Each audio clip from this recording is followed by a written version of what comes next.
यानी इस वीडियो में हम आपको एक महत्वपूर्ण क्वेश्चन सॉल्व करवाएंगे, वो भी कंपनी शेयर, यानी कहने का मतलब कंपनी से संबंधित जो शेयर के क्वेश्चन हैं उनका सॉल्यूशन। यानी जो क्वेश्चन बहुत महत्वपूर्ण है, ध्यान से देखिएगा और वीडियो को स्किप ना करिएगा। और यदि इस क्वेश्चन को पूरा देखते हैं तो इनसे रिलेटेड जितने भी क्वेश्चन होंगे उनको आप क्या करेंगे, सही ढंग से सॉल्व कर पाएंगे। तो क्वेश्चन को पढ़ लिया जाए पहले, उसके बाद में क्वेश्चन को हम पहले ही वीडियो के पहले यानी स्टार्ट में ही आपके स्क्रीन पर दे रखे हैं, उसको पुश करके आप देख लीजिएगा और उसके बाद में क्वेश्चन हम शुरू करते हैं यानी पढ़ना। तो देख लेते हैं, एक कंपनी के पास 100 रुपये वाले, यानी लिखा है एक कंपनी के पास 100 रुपये प्रति अंश वाले जो है उस 100 रुपये वाले 10,000 अंशों का 5% अधिमूल्यन पर इनका निर्गमन किया। तो देखिएगा, मतलब इसमें लिखा है कि 100 रुपये प्रति, यानी कि मतलब 100 रुपये का एक अंश, और इनके पास कितने अंश है, 10,000। तो 10,000 अंश है और वो भी 100 रुपये के एक अंश, और कहा कि 5%, तो 5% कैलकुलेट कर लीजिएगा।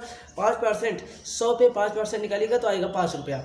तो 100 वाला अंश यानी जो 100 रुपये का एक अंश है उसका मूल्य कितना हो गया, 105 भाई, क्योंकि 5 रुपया ही 100 गुणे 5/100 लिखेंगे तो वही ले आएंगे, यानी 5 रुपया। तो 5 रुपया यानी 100 का मूल्य कितना हो गया, 105 रुपया। अब इसको भी ध्यान रखिएगा, जिन पर आवेदन पर 25 रुपया, और उसके बाद में कहा 30 रुपया अधिमूल्य सहित आवंटन पर। तो 30 रुपया आवंटन, यानी आवंटन पर कहा 30 रुपया अधिमूल्य सहित, यानी कहने मतलब जो प्रीमियम है इसमें जुड़ा है, तो प्रीमियम की राशि है 5 रुपया।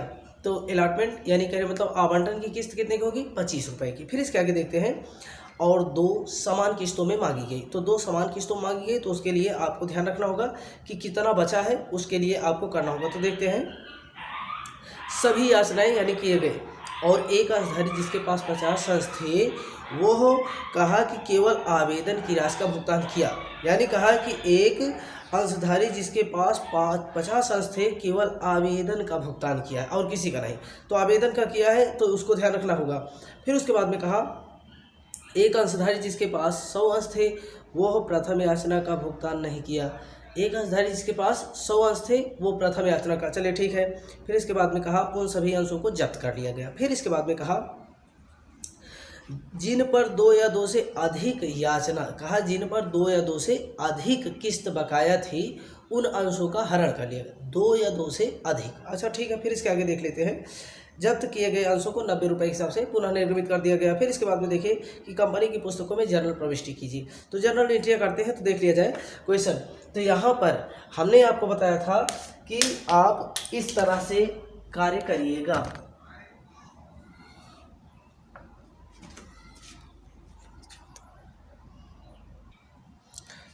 तो चलते हैं क्वेश्चन लगा लिया जाए। क्वेश्चन लगाने के बाद में उसको स्पष्ट करते हैं। तो देखा जाए, यहाँ पर सबसे पहले लिख दीजिएगा ऊपर, in the books of company, in the books of company, जो भी होगा कंपनी का नाम जो भी होगा उसको लिख लीजिएगा। इसमें डेट, पार्टिकुलर, फिर इसके बाद में एलएफ, और उसके बाद में अमाउंट डेबिट और amount credit. Date, particular, LF, amount debit, amount credit. यह है कॉलम बनाना, आप जानते हैं कॉलम को कई बार हम लगवा चुके हैं, तो इसी जर्नल एंट्री की कॉलम इसी टाइप से बनाते हैं। अब इसके बाद में चलते हैं क्वेश्चन पे। क्वेश्चन के समरी को ध्यान रखिएगा कि किस्त वाइज, बस एंट्री को एक बार याद करिएगा। एंट्री को याद करने के बाद में क्वेश्चन को बड़े आसानी से आप लगा डालेंगे। तो चलते हैं, देखा जाए। सबसे पहली एंट्री, आवेदन की राशि प्राप्त होने पर, कहने का मतलब आवेदन कितने का, 25 रुपये। तो यानी फर्स्ट एंट्री करेंगे आवेदन की राशि प्राप्त होने पर, तो बैंक अकाउंट डेबिट और टू शेयर एप्लीकेशन, नरेशन में being money received on share application. तो यहाँ पर चेक कर लीजिएगा। देखिए अब इसमें अगर किसी प्रकार के डाउट होंगे तो आप हमको अवश्य कमेंट करिएगा कि किसी प्रकार के जो भी आपके अगर समझ में नहीं आता तो उसको हमें ज़रूर बताइएगा। देखिए आवेदन की राशि प्राप्त होने पर फर्स्ट एंट्री आप यही करेंगे, बस इतना है कि अमाउंट कितने का है वही चेक करना है। बैंक अकाउंट डेबिट और टू शेयर एप्लीकेशन, तो बैंक अकाउंट डेबिट और टू शेयर एप्लीकेशन, तो यहाँ पर चेक करिएगा कि आपके पास कितने अंश थे, 10,000 यानी 10,000 के थे, और आवेदन पे कितना मांगा था आपने, 25 रुपया, यही तो मांगे थे ना। यानी क्वेश्चन में लिखा है कि 10,000 के अंश थे और 25 रुपये के हिसाब से, तो टोटल कितना हो जाएगा, इनका गुणा कर लीजिएगा तो हो जाएगा 2,50,000, 2,50,000। आवेदन पर प्राप्त राशि को पूंजी खाते में यानी अंश पूंजी खाते में हस्तांतरित करने पर, दूसरी एंट्री यही करते हैं कि आवेदन की राशि जो प्राप्त हुई रहती है उसको किस खाते में हस्तांतरित कर देते हैं, तो वो अंश पूंजी खाते में हस्तांतरित कर देते हैं। तो यानी इसी के सेकेंड एंट्री करेंगे कि share application account debit, share application account debit और टू शेयर कैपिटल। नरेशन में दिखा दीजिएगा, being money transfer to share capital account, being money transfer to share capital account, वही मनी जितना ऊपर दिखाया हो यह पूंजी खाते में हस्तांतरित कर दीजिएगा। ये तो कंफर्म है ना। अब इसके बाद में अगली किस्त मांगेंगे, अगली किस्त जब मांगेंगे तो इसके लिए ध्यान रखिएगा, यानी यह दूसरी किस्त, तो दूसरी किस्त मांगने पर हम एंट्री करते हैं, मांगेंगे तो मांगने पर एंट्री लिखिएगा share allotment account debit, share allotment account debit और टू शेयर कैपिटल। और ध्यान रखिएगा टू सिक्योरिटी प्रीमियम, इस बात को याद रखिएगा। यहाँ पर लिखिएगा narration being share allotment and security premium money due. अब इनके लिए यह ध्यान रखना होगा, शेयर कैपिटल में उसकी फेस वैल्यू जो एक्चुअल उसकी प्राइस होती है उतने आप ट्रांसफ़र कर सकते हैं। तो उतने मांगे तो देख लीजिएगा आपके पास कितने थे, 10,000 शेयर थे और इस पे दिखाया गया था 30 रुपया, लेकिन 5 रुपया किसका था, सिक्योरिटी प्रीमियम का था। तो यहाँ पर अतिरिक्त राशि जो है 10,000 गुणे 5 कर दीजिएगा, तो इनका तो 2,50,000 था ही, इस पे कितना आ जाएगा 50,000, और इसके बाद में यहाँ पर दिखा दीजिएगा टोटल 3 लाख रुपया। इसमें कोई डाउट होगा तो इसको ज़रूर बताइएगा, यदि डाउट होगा तो उसको हम प्रयास करेंगे कि आपका एकदम से क्लियर करवा दें। हाँ, यदि डाउट होगा तो उसको बताइएगा। तो यह है शेयर अलॉटमेंट, यानी सेकंड किस्त जो होगी, यानी कहने मतलब जो यह सेकंड इंस्टॉलमेंट यानी आवंटन की किस्त पहले दे होगी, तो पहले मांगेंगे तो मांगने पर एंट्री यही करते हैं कि शेयर अलॉटमेंट अकाउंट डेबिट और टू शेयर कैपिटल। हाँ, यदि क्वेश्चन में सिक्योरिटी प्रीमियम की बात कही है तो सिक्योरिटी प्रीमियम को भी क्रेडिट में दिखाइएगा, क्योंकि कैपिटल में हम उसकी एक्चुअल वैल्यू को ही प्रेजेंट करते हैं। तो अब इसके बाद में इनको हटा देते हैं, अगली फिर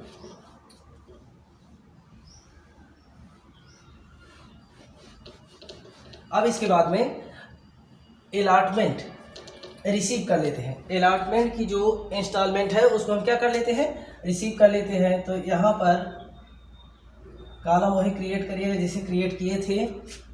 अब इसके बाद में वही सेकेंड एंट्री की रिसीव करते समय ध्यान रखिएगा कि bank account debit, bank account debit, यानी यही सेकेंड एंट्री हो रही है। तो बैंक अकाउंट डेबिट, अगर आपको क्वेश्चन में याद हो तो एक अंशधारी ऐसे था जो सिर्फ एप्लीकेशन आवेदन की किस्त का भुगतान किया था, अदर नहीं।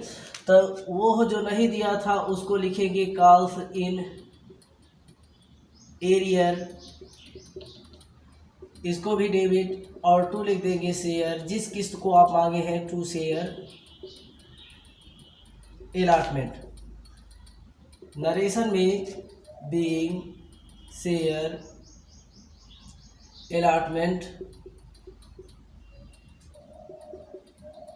Money received. अब यहाँ पर दिखा दीजिए being share allotment money received. अब यह देखिएगा कि हमने 10,000 शेयर थे और 30 के हिसाब से मांगे थे, 30 के हिसाब से कितना मांगे थे, 3 लाख रुपया। लेकिन इसमें एक अंशधारी के पास 50 अंश थे, वो नहीं दे पाया, इस किस्त का भुगतान वो नहीं कर पाया। तो 50 को 30 से गुणा कर दीजिएगा तो आएगा 1500। तो कितने अंशधारी किए, तो यहाँ लिखिएगा 9,950 और गुणे 30 से कर दीजिएगा। तो इनके गुणा करने के बाद में 00, 3 × 15 और 3 × 9 = 27, 1 = 28, 3 × 9 = 27 और 27 × 2 = 32। 2,98,500 रुपया मिला, 1,500 रुपया नहीं मिला, मिलना था हमें कुल 3 लाख। तो इसमें तो अगर किसी प्रकार के डाउट होंगे, यह बार बार कह रहे हैं, डाउट होगा तो उसको आप कंफर्म करने के लिए कमेंट जरूर करिएगा।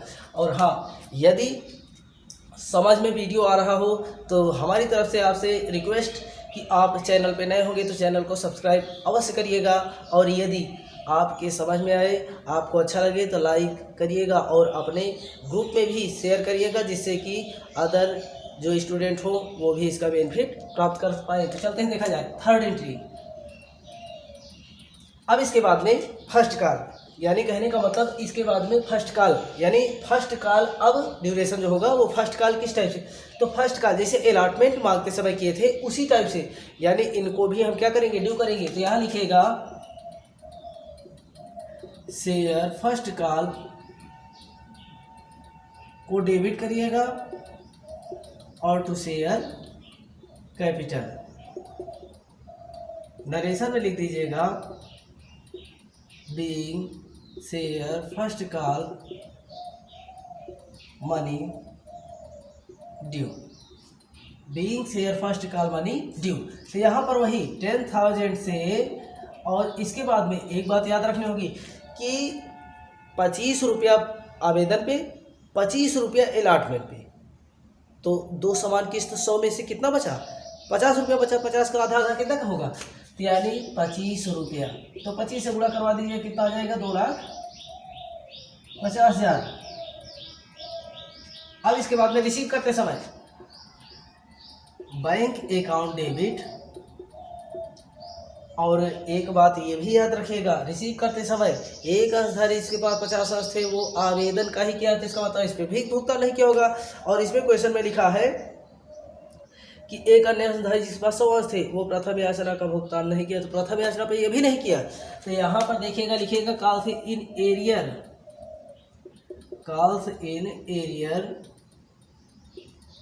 को डेबिट। अब इसके बाद में टू लिखिएगा शेयर फर्स्ट कॉल। नरेशन में बीइंग शेयर फर्स्ट कॉल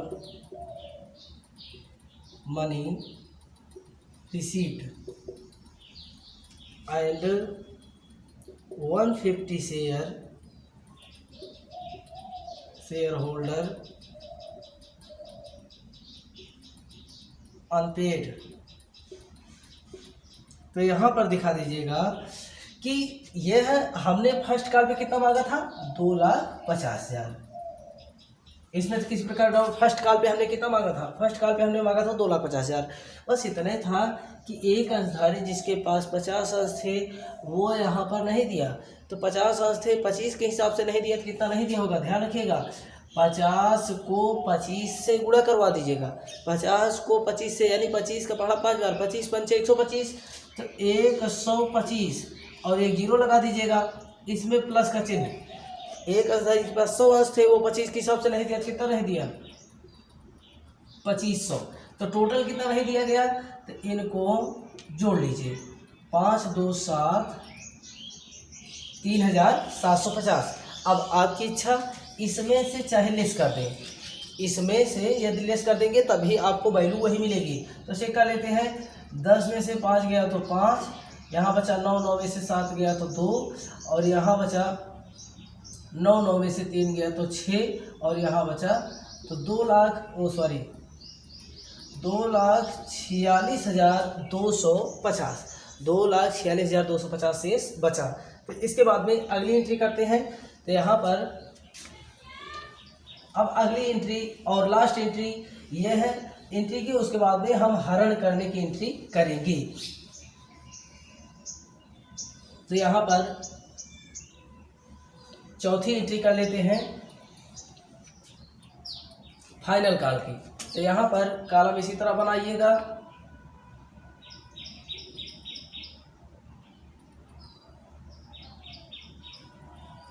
चलिए। तो यहाँ पर देखिए चौथी एंट्री,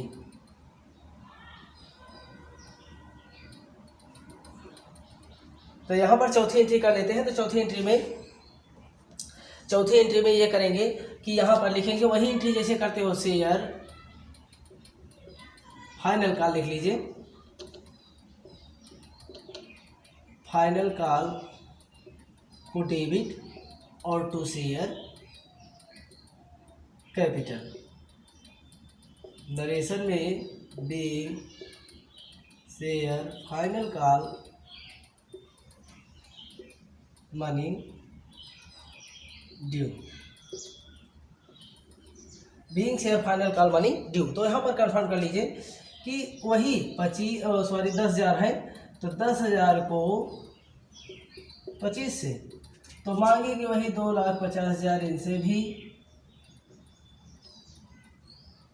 2,50,000। फिर इसके बाद में रिसीव करते समय bank account debit, calls in arrear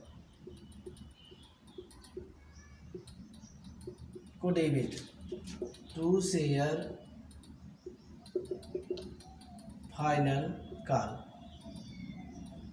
narration में being share final call money receive. अब यहाँ पर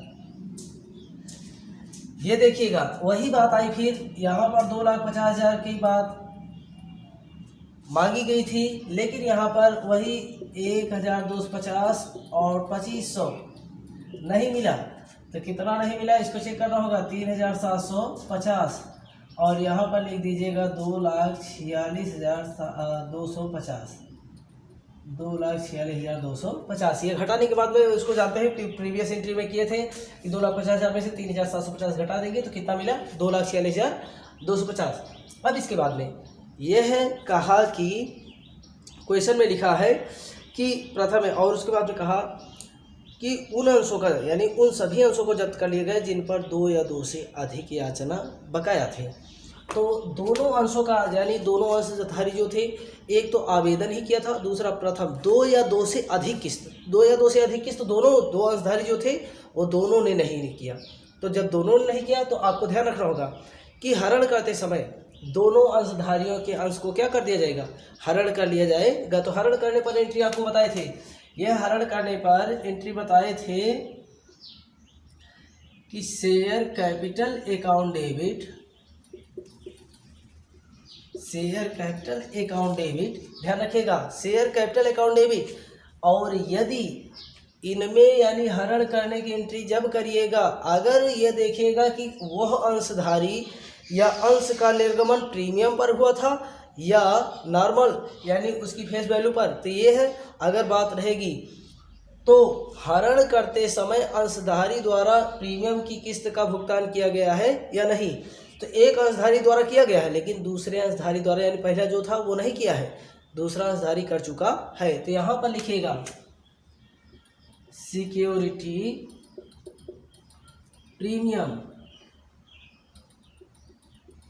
प्रीमियम को भी डेबिट करिएगा। इस बात को फिर से हम रिपीट कर दे रहे हैं कि जब अंश का हरण यानी कि मतलब शेयर फॉरफिट की एंट्री करिएगा तो आप देखिएगा कि जिन अंशधारियों के अंशों का हरण किया गया वो भुगतान यह प्रीमियम का किया है या नहीं। तो एक अंशधारी इसमें है जिसके पास 50 अंश थे, सिर्फ आवेदन का किया था, अलॉटमेंट का नहीं किया था, तो इस कारणवश उसको हमें डेबिट में दिखाना पड़ेगा। तो ये तो क्लियर है ना। फिर इसके बाद में यहाँ लिखिएगा 2। अब यहाँ पर अनपेड कॉल दिखानी होगी तो यहाँ लिखिएगा शेयर अलॉटमेंट और 2 शेयर फर्स्ट कॉल और 2 शेयर फाइनल कॉल और 2 शेयर फॉरफिएटेड। नरेशन में दिखा दीजिएगा बीइंग 150 शेयर फॉरफिएटेड। देखिएगा कि बीइंग 150 शेयर, अब ध्यान रखिएगा 1500 यानी कहें मतलब 150 अंश को अगर 100 रुपए के हिसाब से हमें प्राप्त होता तो कितना प्राप्त होता? 15,000। ये तो निश्चित है ना, 15,000 हमें प्राप्त होता। इन अंशधारियों में एक 50 अंशधारी था जिसे 5 रुपए के हिसाब से वो नहीं दिया, तो कितना नहीं दिया है? 250। ये ध्यान रखिएगा। यानी कहने मतलब एक अंशधारी जो सिक्योरिटी प्रीमियम का भुगतान नहीं किया था तो 5 रुपया था सिक्योरिटी प्रीमियम का, वो 5 रुपया यानी वही 50 वाला अंशधारी नहीं किया। अब यहाँ पर देखिए कि शेयर अलॉटमेंट पे कौन नहीं किया था, तो 50 अंशों पर 30 रुपये के हिसाब से नहीं किया था। कितना नहीं किया था? 1500। फिर फर्स्ट कॉल पे दोनों नहीं किए थे, 150 अंश हो गए और 25 रुपये के हिसाब से, और अंतिम याचना यानी फाइनल कॉल पे भी वही का रेशियो दिया गया है।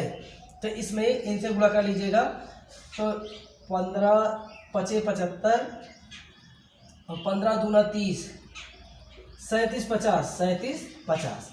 अब इसके बाद में आपको ये क्लियर करना है कि वो दोनों किस पर, आवेदन पर, ये वाला तो आवेदन पर ही दिया था, तो आवेदन पर दिया था तो आवेदन किस्त कितने थी? 25 रुपए की। तो 50 को 25 से गुणा करवाएंगे कितना आएगा? 1250। और ये जो है और किसी का भुगतान, अब इसके बाद में 100 अंशधारी दो यानी कि मतलब आवेदन पे भी किया था, अलॉटमेंट पे भी किया था। तो आवेदन पे किया था और अलॉटमेंट पे किया था, तो इसके बाद में चेक कर लेते हैं कि अलॉटमेंट, तो ये है पहले ये प्रक्रिया कर लेते हैं 15,250।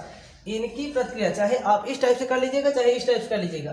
देख लीजिए 15,250 ले आना है तो यहाँ पर देख लेते हैं कि 0 और 5 5 10, इसके बाद में 5 लिख लेंगे, फिर 2 ले आना है तो 7 7 14 14 5 19, और 19 और 1 20, 20 में 2 जोड़ देते हैं तो 22, और उसके बाद में 5 ले आना है तो यहाँ पर देखिए 1 और 3 4 4 3 7 7 2 9, 9 में 9 और 6 15 यानी 9 6 15। तो इसके बाद में टोटल 6,250 हमको ले आना है। तो 6,250 जो ले आना है इन्हीं को ध्यान रखना होगा कि एक अंशधारी जिसके पास ये थी 100 अंश थे, तो 100 अंशधारी जो है वो आवेदन पे दिया कितना दिया? 2500, और अलॉटमेंट पे दिया कितना दिया? 2500। अब टोटल करने के बाद में कितना हो गया? 6,250। तो यदि किसी प्रकार के, यदि आपको न समझ में आओ, ध्यान रखिएगा, एक अंशधारी जो 1250 ले आए हैं, तो एक अंशधारी से 50 अंश थे, सिर्फ वो एप्लीकेशन पे दिया था। तो एप्लीकेशन पे दिया था तो 25 रुपये किस्त थी, तो 50 से गुणा करवाए तो कितना आ गया? 1250। और इसके बाद में ये अंशधारी जो था जिसके पास 100 अंश थे वो आवेदन यानी एप्लीकेशन पे दिया था, अलॉटमेंट पे दिया था, तो एप्लीकेशन की किस्त थी 25 रुपये, तो 100 को 25 से गुणा करवाए तो कितना आ गया? 2500। अलॉटमेंट की किस्त 30 रुपये थी लेकिन उसमें 5 रुपया किसका था? प्रीमियम का था, तो 25 से इनको गुणा करवा दिए, और इसके बाद में टोटल करने के बाद में कितना आ गया? 6,250। आपकी इच्छा, इन दोनों का एडिशन करने के बाद में, इनमें एडिशन करने के बाद में इसमें से लेस कर दीजिएगा तभी वही आंसर पाएंगे। तो चलते फिर आगे का देखा जाए। इसके बाद में यहाँ पर एंट्री कर लीजिएगा कि इनका पुनः निर्गमन करने पर देख लीजिए कि अंशों का पुनः निर्गमन। अब कहा कि अंशों का जो पुनः निर्गमन हुआ तो देख लेते हैं किस तरह से पुनः निर्गमन करने पर। तो देख लेते हैं कि पुनः निर्गमन करने पर लिखिएगा bank account debit, bank account debit. यहाँ लिखिएगा शेयर फॉरफिएटेड को debit, bank account debit share forfeited debit, और टू लिख दीजिएगा शेयर कैपिटल। नरेशन में being 150 share reissued at discount, यानी 90%। तो 90% आप कैलकुलेट कर लीजिएगा। कितने अंश थे आपके पास, यह देख लीजिएगा। आपके पास अंश थे 150। 150 को 100 से गुणा करते तो कितना आता, 15,000। लेकिन इनको कितने में किया गया, 90%। तो 90% आप कैलकुलेट किए तो 15 पड़ा 9 बार, 15 9 ये 135, तो 13,500। 15,000 मिलना था लेकिन मिला कितना, 13,500। मिलना था कुल 15,000 लेकिन आप पाए कितना, 13,500। तो कितना नहीं पाए, आपको ये ध्यान रखना होगा कि 15,000 में से 13,500 अगर घटा देते हैं तो कितना नहीं पाए, तो 1,500 हमको नहीं मिला। ये तो कन्फर्म है ना। 15,000 में से 13,500 मिला तो कितना नहीं मिला, तो उसको दिखा दिए। तो ये है आपके हरण करने की एंट्री हुई। तो ये देखिएगा कि यहाँ पर चेक कर लीजिए कि बैंक अकाउंट डेबिट जितना मिला 90% पे कैलकुलेट करके आपने किया तो बताया कि 90% कैलकुलेट करने पर 13,500 मिला। कितना नहीं मिला, 1500 नहीं मिला। 1,15,000 में से 13,500 घटा दिए, वो 1500 नहीं मिला। अब इसके बाद में हरण खाते यानी शेयर फॉरफिएट की एंट्री को हम क्या करेंगे, शेयर फॉरफिएट के बैलेंस को क्या करेंगे, कैपिटल रिजर्व या कहने मतलब संचिति कोष खाते में हस्तांतरित कर देते हैं। तो चलते हैं, लिख लिया जाए एंट्री शेयर फॉरफिएटेड को डेबिट कर देंगे और टू लिख देंगे टू कैपिटल रिजर्व। नरेशन लिखिएगा being share forfeited balance transfer to capital reserve account. अगर आपको याद हो तो फॉरफिएटेड में कितना गया था, इसके प्रीवियस वाली एंट्री में करवाए थे 6,250। 6,250 में से 1,500 माइनस कर दीजिएगा तो कितना आ जाएगा, 50, और 12 में से 5 गया 7, और 5 में से गया तो 4। तो ये 4,750, 4,750 रुपया यह दर्शा दीजिएगा। तो बस एंट्री यहीं तक की थी, जनरल एंट्री। और हाँ, यदि क्वेश्चन देखने में आपको समझ में आया हो तो क्वेश्चन को लाइक, शेयर और सब्सक्राइब करना ना भूलिएगा। इसी तरह से हम अनेक वीडियो आप तक पहुंचाते रहेंगे।